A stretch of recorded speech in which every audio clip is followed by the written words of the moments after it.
నమస్కారం సార్. నమస్తే. సార్ వాలంటీర్లు ఒక రకమైన తిరుగుబాటు అయితే మొదలుపెట్టారు వైసీపీ వాళ్ళ మీద అని చెప్పుకోవచ్చు.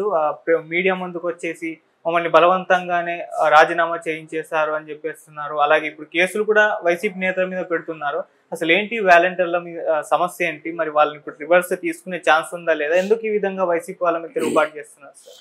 జగన్ వాలంటీర్ వ్యవస్థని ఎప్పుడు తీసుకొచ్చాడో కానీ 2019లో అప్పటి నుంచి అది రాజకీయంగానే వివాదాస్పదంగానే ఉంది. జగన్కి అది ఉపయోగపడుతున్నారు వాలంటీర్లు అని చెప్పి వాలంటీర్ వ్యవస్థను డిఫేమ్ చేయడానికి తెలుగుదేశం కానీ ఇటు పవన్ కళ్యాణ్ కానీ సీరియస్గా ట్రై చేశారు.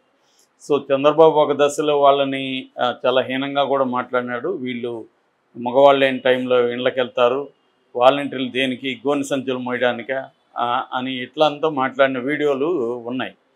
సో దానికంటే ఎక్స్ట్రీమ్గా వెళ్ళిపోయి పవన్ కళ్యాణ్ అసలు వాలంటీర్లు మొత్తం డేటా అమ్మేస్తున్నారు, తర్వాత స్త్రీల మిస్సింగ్కి, మహిళల మిస్సింగ్ 33,000 మంది మహిళలు మిస్ అయ్యారు, దానికి కారణం వాలంటీర్లే, వీళ్ళు ఆ డేటా తీసుకెళ్ళి వేరే వాళ్ళకి ఇవ్వడం, అట్లాగే మహిళల్ని ట్రాప్ చేస్తున్నారని కూడా ఆరోపించారు.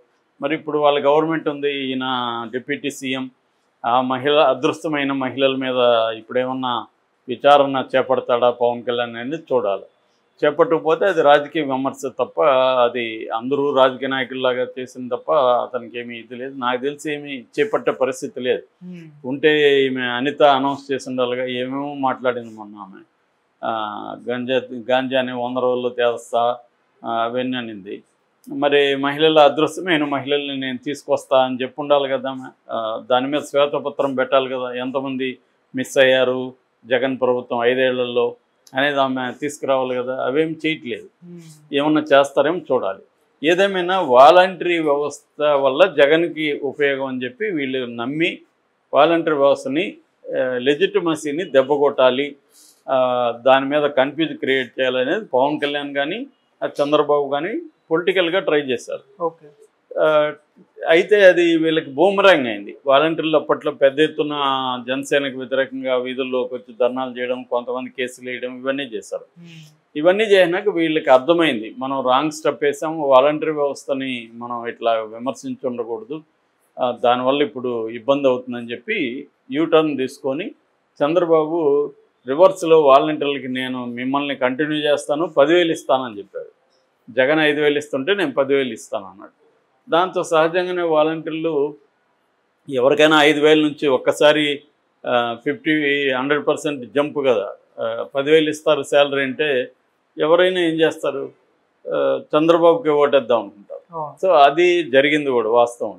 అయితే వైసీపీ వాళ్ళు ఏం చేశారు, మేము మళ్ళీ మనమే వస్తున్నాము, మీరు రిజైన్ చేసేయండి, ఎందుకంటే ఈ లోపల వీళ్ళు ఏం చేశారు, ఇదే చంద్రబాబు వాళ్ళు వాలంటీర్ వ్యవస్థను ఒక పక్క కంటిన్యూ చేస్తామని చెప్తూనే మళ్ళీ ఒక పక్క నిమ్మగడ్డ రమేష్ ద్వారా కోర్టుకి వెళ్ళారు, ఎలక్షన్ కమిషన్కి వెళ్ళి వాలంటీర్ని ఆపేశారు.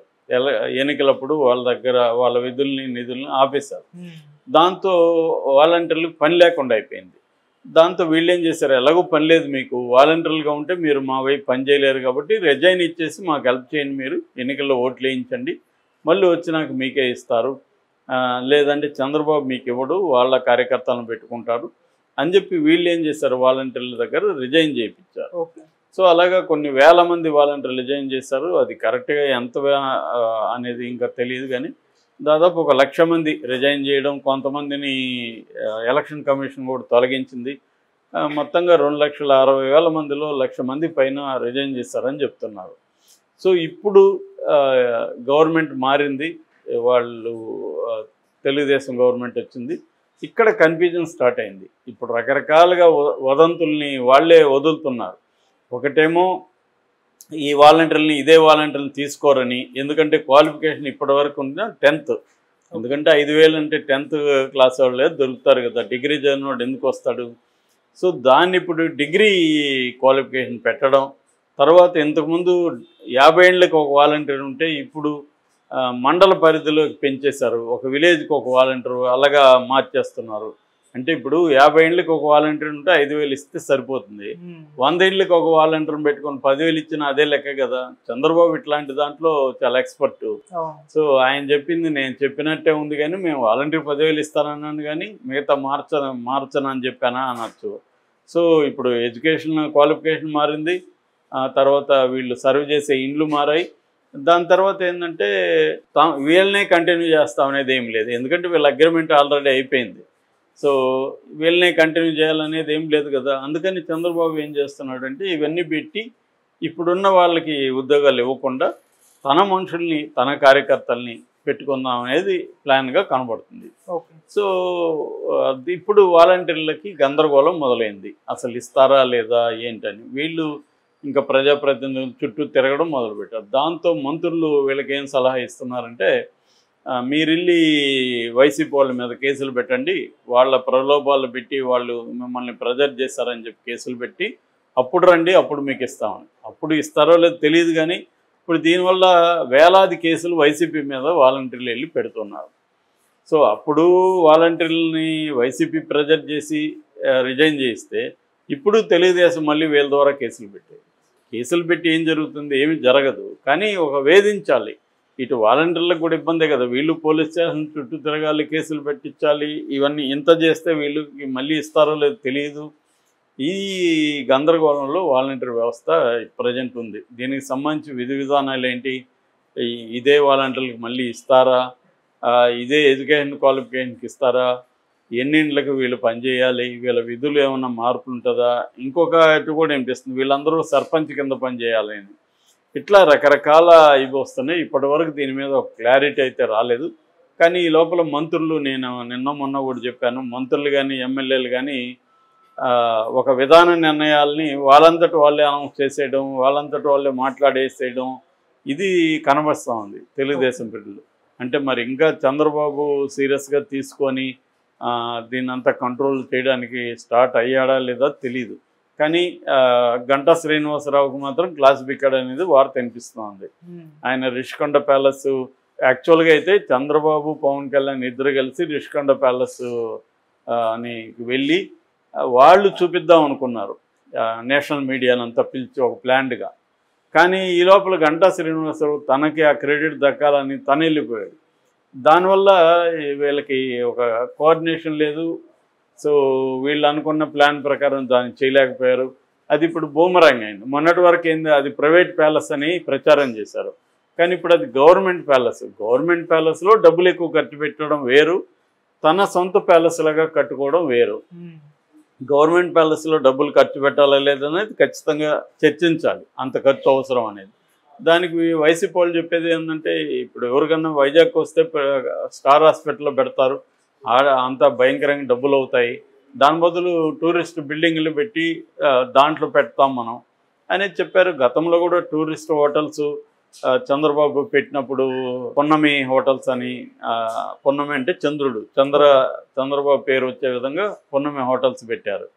దాని తర్వాత వైఎస్ఆర్ వచ్చి హరి అంటే రాజశేఖర్ సూర్యుడు, సో ఈయన పేరు వచ్చే విధంగా హరిత అని పెట్టాడు. అంటే వీళ్ళ వ్యవహారాలు ఎలా ఉంటాయి రాజకీయ నాయకులు అనేది, వీళ్ళ పేర్లు దోలైనతో ప్రతి దాంట్లో వీళ్ళ పేరు రావాలి. అలాగా వాటిని హరిత పొన్నమి అనేది కన్ఫ్యూజ్ చేసి మొత్తానికి ఇప్పుడు ప్రజెంట్ హరిత అనుకుంటా ఉన్నాయి. సో దాంట్లో కూడా ప్రైవేట్తో పాటు గవర్నమెంట్ హోటల్స్ కూడా ఉన్నాయి, టూరిస్ట్ డిపార్ట్మెంట్లు అంతా ఉంటాయి, అలాగే పెట్టారు. కాకపోతే వైసీపీ వాళ్ళు చేసిన తప్పేందంటే దాన్ని రహస్యంగా ఎందుకు ఉంచాలి, అప్పుడే ప్రజలకి ఓపెన్ చేసి ఉండొచ్చు, విలేకరులకి తీసుకెళ్ళి ఉండొచ్చు, దాన్ని వీళ్ళు చెప్పినప్పుడే చేసి ఉండొచ్చు. అది చేయకపోవడం అనేది వాళ్ళు రాంగ్. అప్పుడే డిబేట్ పెట్టి ఉండొచ్చు, మేము టాయిలెట్లకి ఎంత ఖర్చు పెట్టాం లేకపోతే ఇంకొకటి పెట్టాం, ఇది దేనికి పెట్టామని చెప్పుండొచ్చు, దాని మీద చర్చ ఓపెన్ చేసి ఉండొచ్చు. వాళ్ళు అది చేయలేదు, అది గ్యారంటీ తప్పు. అట్లాగే దుర్వినియోగం ఉంటే ఖచ్చితంగా దుర్వినియోగం, పబ్లిక్ మనీ దుర్వినియోగం చేయడం ఏ ప్రభుత్వం చేసినా ఖచ్చితంగా ఖండించాలి, దాని మీద చర్చ జరగాలి. షర్మిల మాట్లాడుతున్నట్టుగా ఈవెన్ సింగిల్ జడ్జితో కూడా దాని మీద విచారణ చేయొచ్చు దుర్వినియోగం అయింటే. అంటే దాని నుంచి ఏంటంటే ఏ ప్రభుత్వం అయినా కూడా పబ్లిక్ మనీని జాగ్రత్తగా వాడాలి, దేనికి వాడినా అనేది ఇంపార్టెంట్. అది వైసీపీ వాళ్ళు కూడా చేయాలి. అది చేయకుండా వీళ్ళు గత ప్రభుత్వం చంద్రబాబు ప్రభుత్వంలో ఎక్కడెక్కడ దుర్వినియోగం చేశారో వాళ్ళకు లిస్ట్ వేశాడు. హోటల్ హైత్లో ఉన్నప్పుడు ఆయన 17 కోట్లు ఖర్చు పెట్టాడు. ఇంట్లో ప్రైవేట్ ఇంట్లో ఉండొచ్చు, హోటల్లో ఉండి అంత ఖర్చు పెట్టాడు. ఆయన బస్సు కోసం ఇంత ఖర్చు పెట్టాడు, ప్రైవేట్ ఫ్లైట్స్కి ఇంత ఖర్చు పెట్టాడు. ఇలాగ వాళ్ళు ఒక లిస్ట్ వేశారు. ఖచ్చితంగా ఏంటంటే ఏ గవర్నమెంట్ వచ్చినా వేస్టేజ్ ఆఫ్ మనీ అనేది చేస్తారు. చేసినప్పుడు ఖచ్చితంగా దాన్ని ప్రతిపక్షాలు ప్రశ్నించాలి, ఆ ఖర్చుని ఎవరైనా కూడా బయట పెట్టాలి. ఆ రకంగా చేయాలి. సో ఈ కాంటెక్స్ట్లో తీసుకున్నప్పుడు వాలంటరీ వ్యవస్థను కూడా ఒక ట్రాన్స్పరెంట్గా కనిపించట్లేదు తెలుగుదేశంలో కూడా. వీళ్ళు దీన్ని కూడా ఇప్పుడు రాజకీయాలకు వాడుకొని వాళ్ళ మీద వైసీపీ వాళ్ళ మీద కక్ష తీర్చుకోవడానికి వాడుకుంటున్నట్టే కనబడుతుంది తప్ప ఇంకొకటి కాదు. వాలంటీర్లని బాధ పెట్టడం తప్ప ఇంకొకటి కాదు. గతంలో వైసీపీ అదే చేసింది, ఇప్పుడు తెలుగుదేశం కూడా అదే చేస్తుంది.